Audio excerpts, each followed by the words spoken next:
The Book of Esther, Chapter 1. Now it came to pass in the days of Ahasuerus, this is Ahasuerus which reigned from India even unto Ethiopia, over 127 provinces, that in those days when the king Ahasuerus sat on the throne of his kingdom, which was in Shushan the palace, in the 3rd year of his reign, he made a feast unto all his princes and his servants, the power of Persia and Media, the nobles and princes of the provinces being before him, when he showed the riches of his glorious kingdom, and the honor of his excellent majesty many days, even 180 days.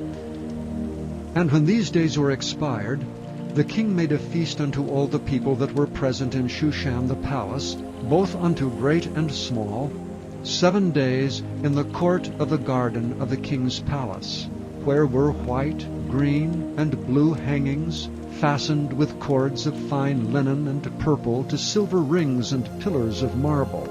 The beds were of gold and silver upon a pavement of red and blue and white and black marble.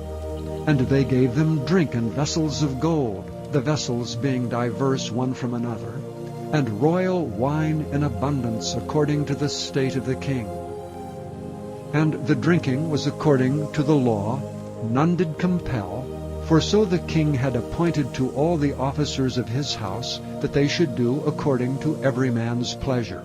Also Vashti the queen made a feast for the women in the royal house which belonged to King Ahasuerus. On the 7th day, when the heart of the king was merry with wine, he commanded Mehuman, Biztha, Harbona, Bigtha, and Abagtha, Zethar, and Carcas, the 7 chamberlains that served in the presence of Ahasuerus the king, to bring Vashti the queen before the king with the crown royal, to show the people and the princes her beauty, for she was fair to look on. But the queen Vashti refused to come at the king's commandment by his chamberlains. Therefore was the king very wroth, and his anger burned in him.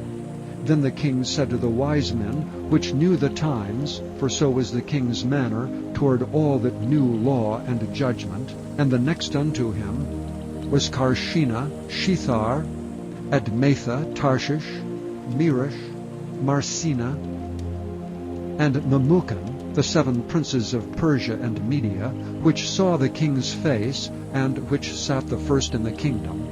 What shall we do unto the queen Vashti according to law, because she hath not performed the commandment of the king Ahasuerus by the chamberlains?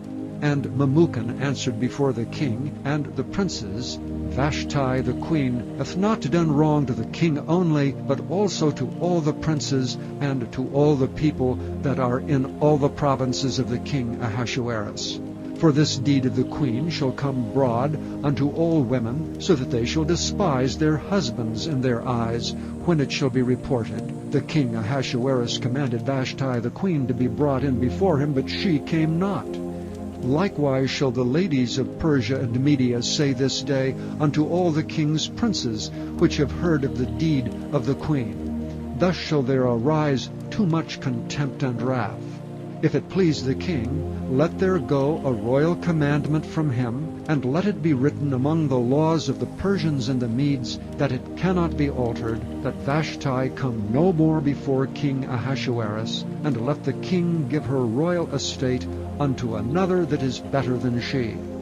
And when the king's decree, which he shall make, shall be published throughout all his empire, for it is great, all the wives shall give to their husbands honor, both to great and small.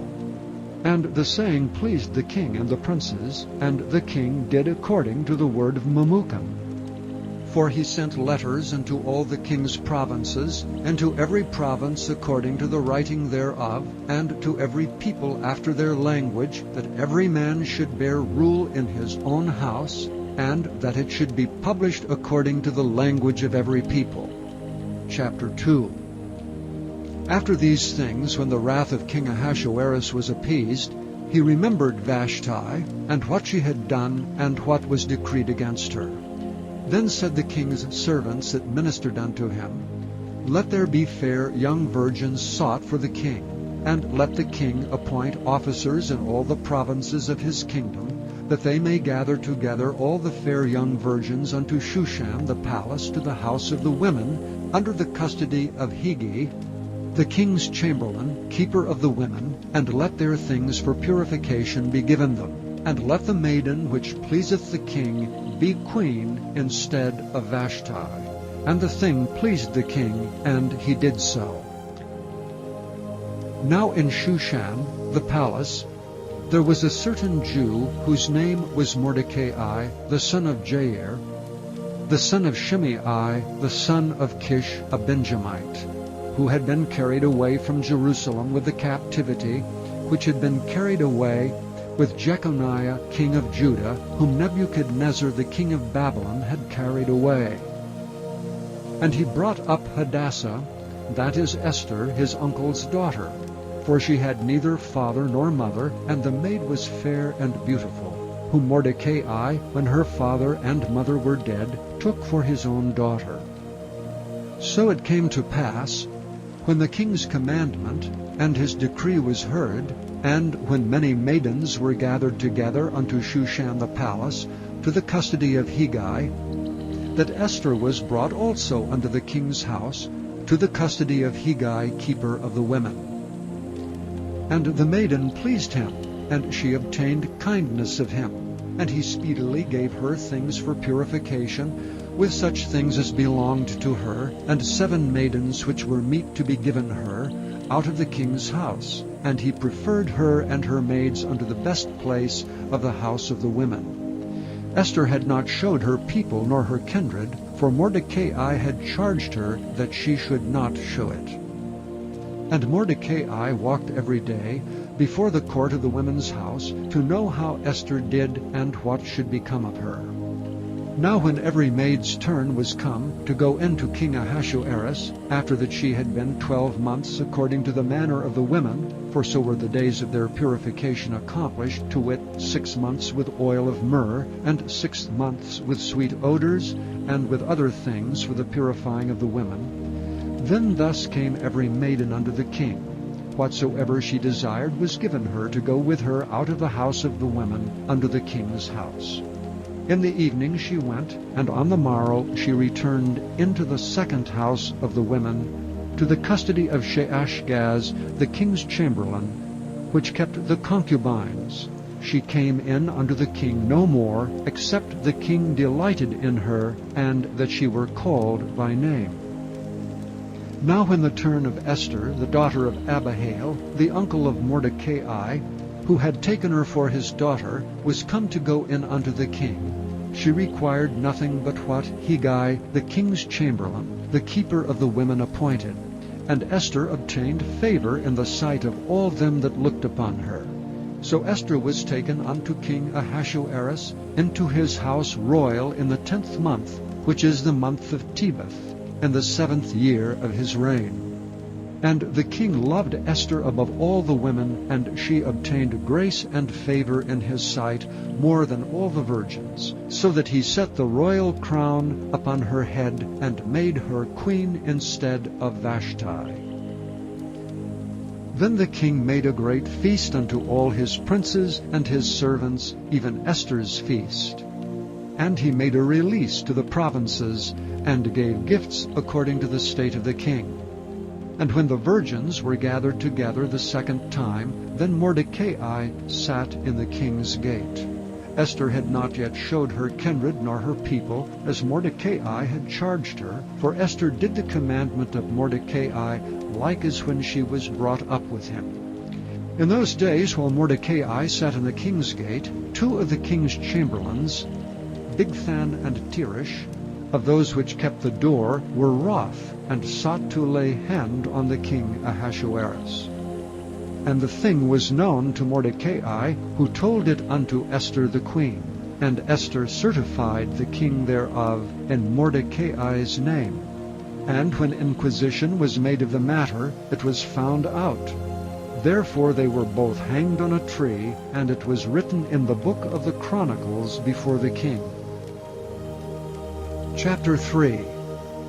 After these things did King Ahasuerus promote Haman, the son of Hammedatha, the Agagite, and advanced him, and set his seat above all the princes that were with him. And all the king's servants that were in the king's gate bowed, and reverenced Haman, for the king had so commanded concerning him. But Mordecai bowed not, nor did him reverence.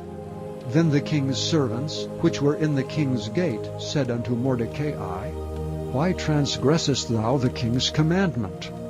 Now it came to pass, when they spake daily unto him, and he hearkened not unto them, that they told Haman, to see whether Mordecai's matters would stand, for he had told them that he was a Jew.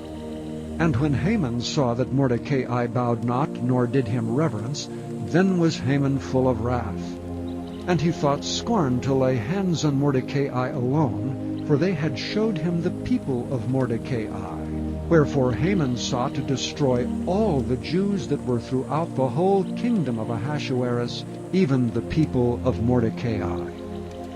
In the first month, that is the month Nisan, in the 12th year of King Ahasuerus, they cast pur, that is the lot, before Haman from day to day, and from month to month, to the 12th month, that is the month Adar. And Haman said unto King Ahasuerus, There is a certain people scattered abroad and dispersed among the people in all the provinces of thy kingdom, and their laws are diverse from all people. Neither keep they the king's laws. Therefore it is not for the king's profit to suffer them. If it please the king, let it be written that they may be destroyed, and I will pay 10,000 talents of silver to the hands of those that have the charge of the business, to bring it into the king's treasuries. And the king took his ring from his hand, and gave it unto Haman the son of Hammedatha the Agagite, the Jews' enemy. And the king said unto Haman, The silver is given to thee, the people also to do with them as it seemeth good to thee. Then were the king's scribes called on the 13th day of the first month, and there was written according to all that Haman had commanded unto the king's lieutenants, and to the governors that were over every province, and to the rulers of every people of every province, according to the writing thereof, and to every people after their language. In the name of King Ahasuerus was it written, and sealed with the king's ring. And the letters were sent by posts, and to all the king's provinces, to destroy, to kill, and to cause to perish all Jews, both young and old, little children and women, in one day, even upon the 13th day of the 12th month, which is the month Adar, and to take the spoil of them for a prey. The copy of the writing for a commandment to be given in every province was published unto all people, that they should be ready against that day. The posts went out, being hastened by the king's commandment, and the decree was given in Shushan the palace. And the king and Haman sat down to drink, but the city Shushan was perplexed. Chapter 4. When Mordecai perceived all that was done, Mordecai rent his clothes, and put on sackcloth with ashes, and went out into the midst of the city, and cried with a loud and a bitter cry, and came even before the king's gate, for none might enter into the king's gate clothed with sackcloth. And in every province, whithersoever the king's commandment and his decree came, there was great mourning among the Jews, and fasting, and weeping, and wailing, and many lay in sackcloth and ashes. So Esther's maids and her chamberlains came and told it her. Then was the queen exceedingly grieved, and she sent raiment to clothe Mordecai, and to take away his sackcloth from him, but he received it not. Then called Esther for Hatach, one of the king's chamberlains, whom he had appointed to attend upon her, and gave him a commandment to Mordecai to know what it was, and why it was. So Hatach went forth to Mordecai unto the street of the city, which was before the king's gate. And Mordecai told him of all that had happened unto him, and of the sum of the money that Haman had promised to pay to the king's treasuries for the Jews to destroy them. Also he gave him the copy of the writing of the decree that was given at Shushan to destroy them, to show it unto Esther, and to declare it unto her, and to charge her that she should go in unto the king to make supplication unto him, and to make request before him for her people. And Hatach came and told Esther the words of Mordecai. Again Esther spake unto Hatach, and gave him commandment unto Mordecai. All the king's servants and the people of the king's provinces do know that whosoever, whether man or woman, shall come unto the king into the inner court, who is not called, there is one law of his, to put him to death, except such to whom the king shall hold out the golden scepter, that he may live. But I have not been called to come in unto the king these 30 days. And they told to Mordecai Esther's words. Then Mordecai commanded to answer Esther, Think not with thyself that thou shalt escape in the king's house more than all the Jews. For if thou altogether holdest thy peace at this time, then shall their enlargement and deliverance arise to the Jews from another place. But thou and thy father's house shall be destroyed, and who knoweth whether thou art come to the kingdom for such a time as this? Then Esther bade them return Mordecai this answer, Go, gather together all the Jews that are present in Shushan, and fast ye for me, and neither eat nor drink 3 days, night or day. I also and my maidens will fast likewise, and so will I go in unto the king, which is not according to the law. And if I perish, I perish. So Mordecai went his way, and did according to all that Esther had commanded him.